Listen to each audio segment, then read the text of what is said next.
Gua pikir MCU lupa sama Project 1 ini karena kita udah lama banget nungguin trailernya, hype banget, tiba-tiba nggak dirilis juga, akhirnya hype-nya hilang.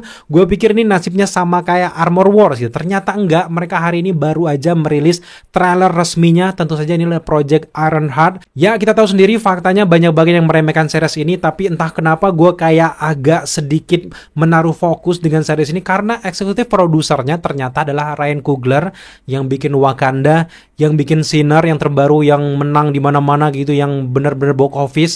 Duh, nggak mungkin dong project dia biasa-biasa. Dia bukan sutradara, tapi dia lebih ke eksekutif produser. Tapi eksekutif produser itu kan bukan cuma cari dana aja, tapi dia juga mengawasi dari praproduksi sampai ke ending dari setelah selesai projectnya. Jadi benar-benar diawasi. Jadi ya cukup ikut campur kayaknya Ryan Coogler untuk project ini. Dan untuk sutradaranya itu adalah Sam Bailey dan juga Angela Barnes. Masing-masing ini akan mengerjakan 3 episode karena total ada 6 episode ya. Jadi langsung aja kita lihat dulu trailer dari Ironheart ini. So, langsung kita ke layar. Let's go. Ryan Coogler. Close. Jualannya ya, Wakanda Forever. Apa nih? For real.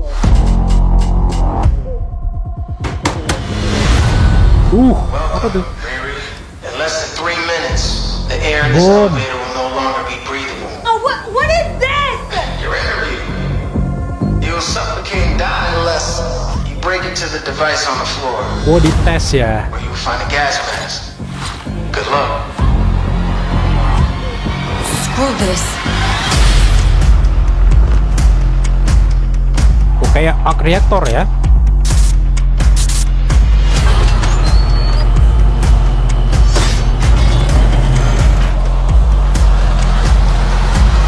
Kuat juga. Williams was a genius.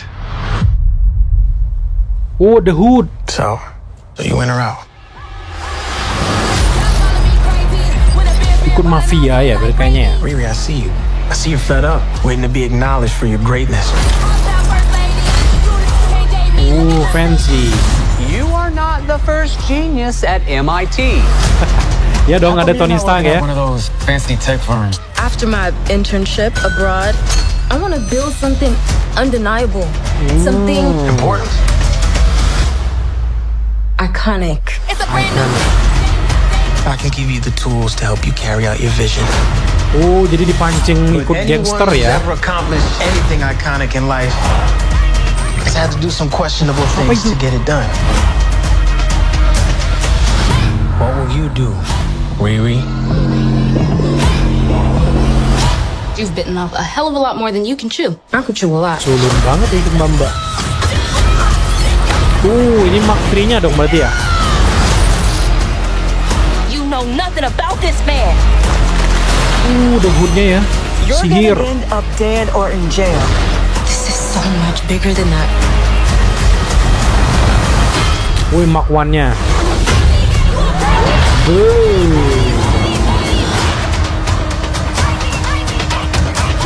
Khas Ryan Coogler banget tuh, kayak Wakanda Forever ya. A shady bunker. My bunker's not shady. Would a shady bunker have that on the wall? It's literally above a crate of Streamer self-guided missiles. I'm returning those. Belum banyak yang kelihatan ya, tapi gue penasaran tadi ada kayak AI siapa itu tadi ya? Ini dia adegannya, dan ini AI gue kaget tadi, gue pikir ini AI Tony Stark ya, kan kayak di komik juga dia kan dimentori sama si Tony Stark ya, AI-nya gitu. Ternyata bukan, bentuknya kayak cewek seumuran sama dia. Kalau di dalam komiknya namanya ini adalah Natalie. Jadi Natalie itu kayak sahabat masa kecilnya si Riri Williams, tapi di kampungnya akhirnya dia kena tembak, meninggal. Akhirnya karena rindu sama si Natalie, dia bikinlah AI-nya bentuknya kayak Natalie sahabatnya. Jadi mirip kayak Jarvis di Iron Man kayak gitu ya. Jadi dia menolong, memberi support, ngasih solusi gitu. Dan di bagian belakangnya tuh ada Mark I-nya yang kita lihat di film Black Panther Wakanda Forever ya. Untuk yang armor dari Wakanda kayaknya nggak akan dikasih sama Shuri karena itu kan bahannya vibranium semua, nggak mungkin dong langsung dikasih gitu. Dan ada di markasnya si Black Panther ya. Jadi kita lihat di sini Mark I-nya, dan ini kayaknya benar-benar kejadian latar waktunya setelah film dari Wakanda Forever, setelah dia magang yang di luar negeri katanya tadi, yang sempat lawan Namor juga, jadi menarik banget. Dan di sini kita melihat ternyata Riri Williams ini ikut wawancara kerja ya nampaknya. Wawancaranya di dalam lift untuk memberontak bisa keluar dari lift ini, kalau nggak bisa keluar dia bisa meninggal kena gas beracun itu, dan akhirnya dia selamat. Dan ini adalah upaya si Riri Williams ini bisa masuk ke gengnya si The Hood. Mungkin dia butuh duit gitu ya. Nah buat teman-teman yang nggak terlalu tahu dengan The Hood ini punya nama alias yaitu Parker Robbins. Dia ini awalnya cuman ya preman-preman biasa, geng-gengan kecil gitu, tapi tiba-tiba berubah setelah dia menemukan jubah yang warna merah itu.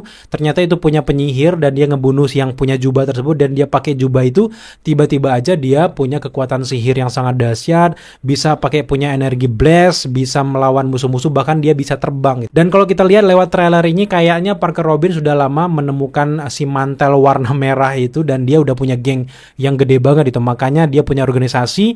Riri Williams pengen gitu masuk untuk demi dapat duit supaya bisa bikin armornya sendiri, karena dia nggak disupport sama siapa-siapa dan nggak sekaya Tony Stark juga ya. Jadi dia butuh duit. Kayaknya jalan pintasnya ya di sini gitu. Dan gue penasaran juga sama sepatunya The Hood ya, belum ada diperlihatkan ya, karena The Hood selain mantel dia juga harus pakai sepatu boot kayak gitu loh, supaya dia benar-benar total kekuatannya gitu. Dan ini gue seneng banget karena arah dari project ini kayaknya Marvel pengen mempertarungkan antara teknologi melawan sihir. Jadi mirip-mirip kayak Tony Stark, Iron Man melawan Doctor Strange gitu. Jadi menarik banget kita lihat gini, mungkin skalanya kecil-kecilan ya, tapi di sini intrik-intrik politiknya, gimana struggle dari William tanpa bayang-bayang Tony Stark dia harus punya armor selevel kayak Iron Man kayak gitu, itu susah banget. Dan wajar banyak penggemar yang meremehkan dan langsung membandingkan sama Tony Stark, tapi kalau kalian semua membandingkan sama Tony Stark ya nggak apple to apple dong. Tony Stark itu udah levelnya udah Avengers lah, dia ini masih bocil-bocil 15 tahun itu, karena dia ini kan masuk MIT di dalam komik itu umurnya baru 15 tahun. Dan setahu gue yang masuk MIT kayak ini ya, Amadeus Cho masuk MIT. Terus yang seingat gue kayak Riri Williams. Lanjutnya kemudian juga Iron Man juga masuk MIT juga. Sehingga banyak banget produk-produknya. Kalau Amadeus Cho kan jadi Hulk versi Korea itu kan. Jadi menarik banget untuk melihat apakah Amadeus Cho juga ada di sini, ya kita lihat aja itu. Untuk sejauh ini hanya itu kayaknya gambaran ceritanya. Terlihat simple, tapi karena yang mengarahkan langsung ini adalah Ryan Coogler sebagai eksekutif produser, dia yang mengawasi apa yang dilakukan sutradaranya. Kayaknya sih nggak sesimpel itu, dan kita bakal lihat gimana kreasi dari Ryan Coogler lagi dan teman-temannya. Jadi ya cukup menarik untuk dinantikan, dan ini bakal dirilis di 26 Juni 2025. Dan kita nantikan aja gimana, apakah menjanjikan sejak episode pertama. Kalau menjanjikan kita bakal bahas per episode gitu. So, gue pengen banget denger teori juga pendapat kalian terkait dengan trailer Ironheart ini. Pasti kalian punya teori menarik, gue pengen banget kalian komen di kolom komentar di bawah. Mungkin komenan kalian tersebut bisa menjadi bahan video gue di video-video selanjutnya. So, thank you teman-teman udah menyaksikan daily reaction kita kali ini, dan thank you, dan nantikan terus setelah ini kita bakal reaction juga trailer dari Superman. Banyak banget nih ya trailer-trailer menarik gitu. So, sampai jumpa di video selanjutnya.